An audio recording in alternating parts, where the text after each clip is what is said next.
All right. Everyone back on the train. The Seahawks, they took a week off, but they're pulling out of the station. Tomorrow morning, the gauntlet begins. The last 6 games of the season. It's not going to be easy. It's not always going to be fun, but we are going to get a chance to prove ourselves. So bye week is over. I think we all appreciated the week off. I think we all appreciated the opportunity to sit back and relax for a week and watch what everybody else did and not what we did. And we did get a little bit of help, like I said in my last video, but we're going to have to help ourselves down the stretch here.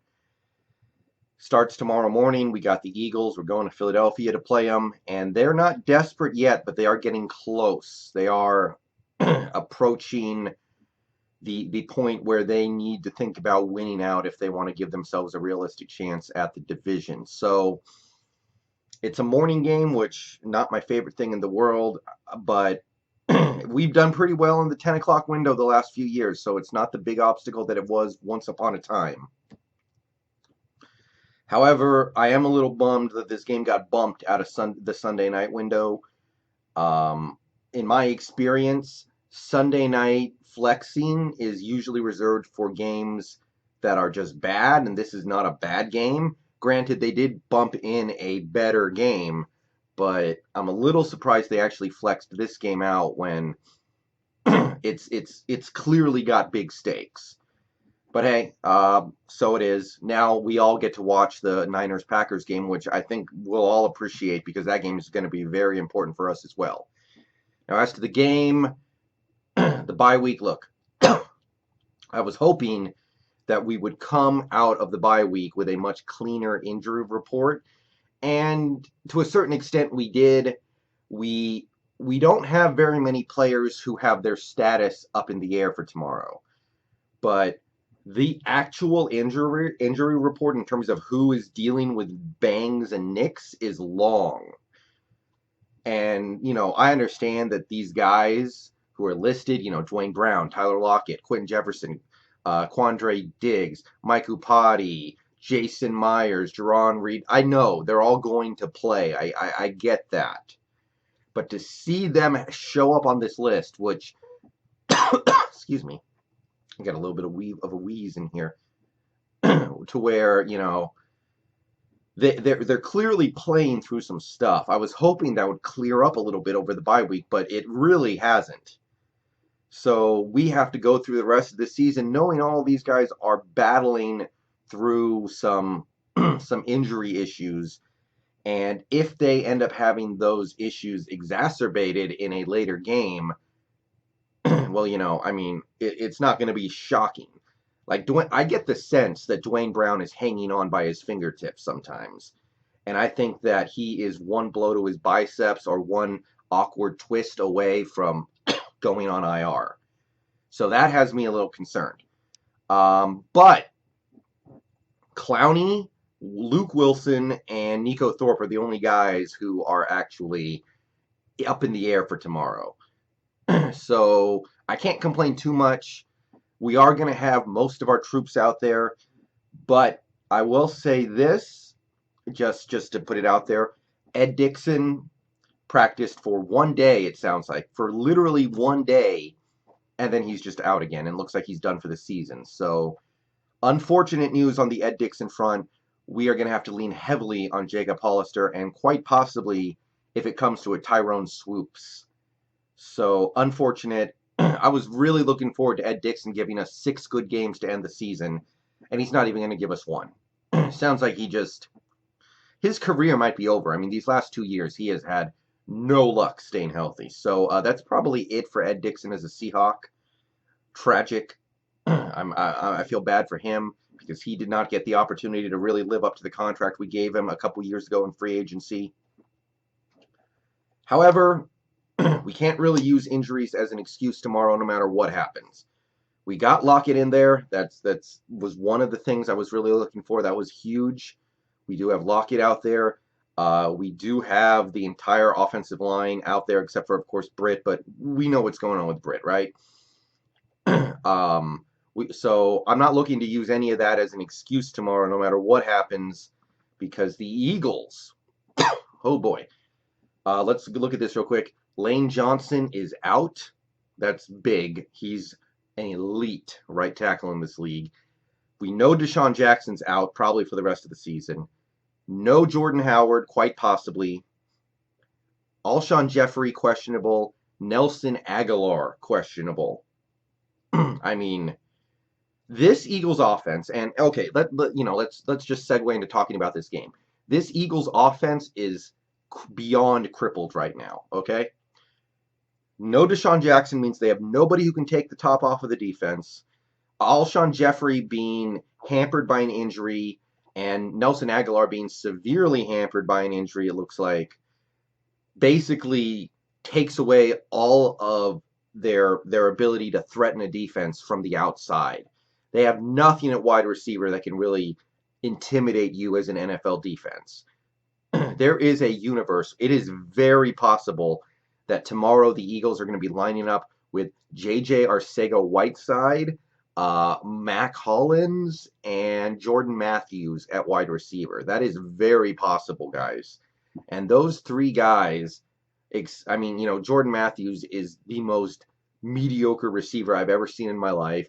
Arcega-Whiteside, I liked him coming out of college, but this year, this rookie year has been nothing, a big fat nothing from him. And I barely know who Mac Hollins is. So right then and there, I see a team of receivers who cannot threaten us at all. And that means, and I have a friend who's an Eagles fan, and he put it this way last week, and I'm going to go ahead and repeat what he said. This Eagles offense right now is playing their games in a 20-yard box from the line of scrimmage. They play their games 20 yards beyond the line of scrimmage and no further because they don't have a deep threat. They don't even have an average deep threat. They don't have anybody who can make a safety say, I got to hang back here because if my cornerback gets beaten by a quarter of a step, it's game over. They don't have anybody like that. They do have Zach Ertz, who's a great tight end. Dallas Goedert has been a very effective backup tight end. And those guys, they're good players, but they don't take the top off of the defense. So everything the Eagles do is within 20 yards from the line of scrimmage, and that is a huge disadvantage against an NFL offense. And that's why you see the results that you get from week to week with this offense, where some games it just does not produce. And that's the main thing I'm looking at this game as to why I'm pretty confident in these Seahawks going out there and getting a win. Because this offense cannot threaten us. Everything they do, they have to march down the field a handful of yards at a time. And if you get them into, third and long, second and long situations, it's just so hard for them to overcome that. And having no Lane Johnson is huge. Jordan Howard has been probably, in my estimation, in terms of effectiveness, their best running back this year for the Eagles. So, if they don't have him, you're talking about Miles Sanders mainly. It's just an offense that is crippled.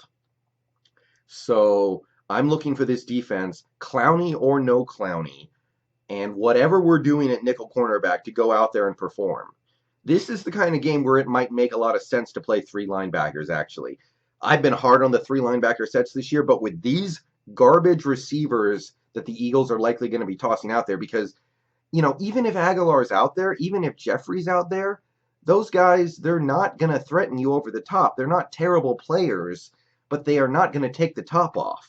So, to me, that's where this game is going to be won. Our defense making life hard for their offense. Now, if we don't have Clowney, I don't know where the pass rush comes from, admittedly. And I don't know what's going on with Clowney. I'm really concerned about him. But I believe without him, we have no pass rush because I think Jarron Reed needs that second guy creating havoc from the outside so he can do his thing from the inside. And Quentin Jefferson, I need to see him do it a little bit before I'm back on his wagon because he started out the season great and then he got hurt and I haven't heard much from him since. But I need to see him do it a couple games the way he was against the Bengals and the Steelers before I say, oh, all right, we good. But even if we don't get a pass rush against this offense, we should find a way to win. So Clowney or no Clowney, get it done. Now, when we're on offense, look, having Lockett out there is a big deal. That was something I was really concerned about this game going in, because the Eagles' secondary is their Achilles heel. They do not get much of anything out of any of their cornerbacks right now. They just seem like they don't know what they're doing on so many plays, and they kind of performed against the Patriots. They did, but I watched most of that game. I really think Brady just missed some throws. I think their offensive line didn't allow him to find guys who were open for most of that game. So I'm not thinking that they just figured something out. I still think that Eagles secondary is soft.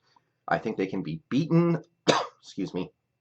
And we need our guys out there to be able to beat them. So Lockett, Metcalf, Moore, Gordon. I need to see those guys go win their battles against lackluster defensive backs in Philadelphia, and we should be able to ride them to get this win, because that front four for Philadelphia, I mean, I know it hasn't been a great year for them necessarily, but Fletcher Cox is an animal. Brandon Graham is a really good player, and even though he hasn't been putting up big sack numbers this year, I don't think he is pressuring the quarterback consistently. And even Derek Barnett. Derek Barnett's a pretty nice player as well. So that's going to be tough for our offensive line to win. We're going to need to count on Russell to move around in the pocket a lot and create his own windows, create his own time. And running the ball could be hard against those guys as well. Because I look, right away, when I see Joey Hunt lining up against Fletcher Cox, I'm going to be feeling bad about this game. I can tell you that. Whatever I say in this video, tomorrow morning when I see Fletcher Cox lining up across from Joey Hunt, I'm going to be like, oh shit, what are we going to do? So that's going to be tough for us to win. And I know Joey Hunt really cleaned up his game against the 49ers after he initially got blown up on that early play. But I just don't trust Joey Hunt against elite defensive tackles at all. And I'm not saying Justin Britt was great, but he had a chance against some of those guys. Joey Hunt, I just feel like, doesn't have the size. He doesn't have a chance. So I don't want to lean on running the ball. I don't want to lean on, just body blows. I don't want to lean on any of that stuff. I don't want to lean on throwing to tight ends either, because I like the Eagles linebackers. I want my receivers to win their battles and deliver us enough points to get this win, because that is where this Eagles team has been weak all season long. Remember the stuff that Davante Adams did to them, Julio Jones did to them. I think Amari Cooper you could throw in there as well as somebody who did some serious damage. That's what I need to see from Lockett and Metcalf tomorrow. So I need to see some big games from those guys, and I feel pretty good about this one. Now, if it rains in Philadelphia tomorrow morning and we get a bad weather game, then all bets are kind of off, because we know how we don't play well in those games. But I mean, look, we play in Seattle. If I'm really going to sit here and say, oh, we have no chance in a game because it's raining, we have a much bigger problem than just it's raining in this one particular game. So at the same time, you still got to find a way to win. But those are the keys to this game for me. Basically, just do your thing on defense. Don't be afraid of them beating you over the top with these lackluster receivers, and attack their defensive backs with your great receivers. And I'm feeling good about this one. I really am. All right. That's 14 plus minutes. I think we are going to call that good. Like I said, feeling good about this one, but got to go out there and prove it. All right. See you tomorrow after the game. Go Hawks. I might stream tonight during the Husky game, and I will stream tomorrow after the Seahawks game, but whenever it may be, you'll see me then.